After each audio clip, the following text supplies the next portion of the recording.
Бүгін енді арнайы Шығыс Қазақстан облысына Қасым-Жомарт Кемелұлының тапсырмасына сәйкес ауыл аманаты жобасын жүзеге асыруға байланысты біраз сұрақтарды келіп қарастырып жатырмыз. Өткен жылда біраз жасалған жұмыстары таразыланған болатын.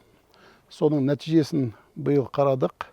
Өткен жылдармен салыстырғанда бүгін біздің условияға байланысты, жағдайға байланысты шығаратын өнімдердің көлемін 15-тен 31 түріне шейін көбейтілген. Бұл нақты жақсы көрсеткіш деп Шығыс Қазақстан бойынша толықтай айтуға негізі бар. Бірнеше ауылдарды аралап шықтық.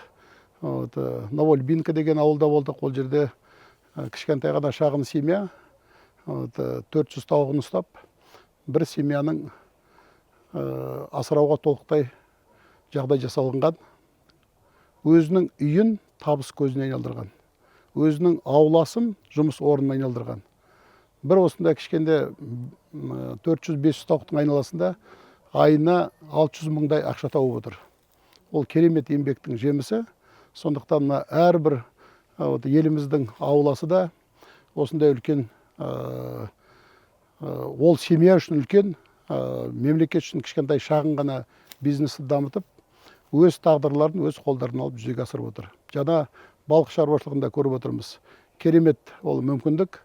Ол жерде біздің осындай су бар жерде сөз жоқ, мұндай мүмкіндіктің бәрін толықтай пайдалануға болатын мүмкіндігін көрсетіп отыр. Дегенмен әлі де облыста біраз тағамдарын қамтамасыз етуге байланысты сұрақтар бар. Оны бәрі күн тәртібіне шығарылды. Сондықтан оны бірге талқыладық, шешу жолдары анықталды. Көрсетілетін нақты көмектің бәрін біз бұндай шағын бизнес дамытуға жағдай жасалынады. Облысқа 4-5 миллиард ақша биыл бөлініп отыр.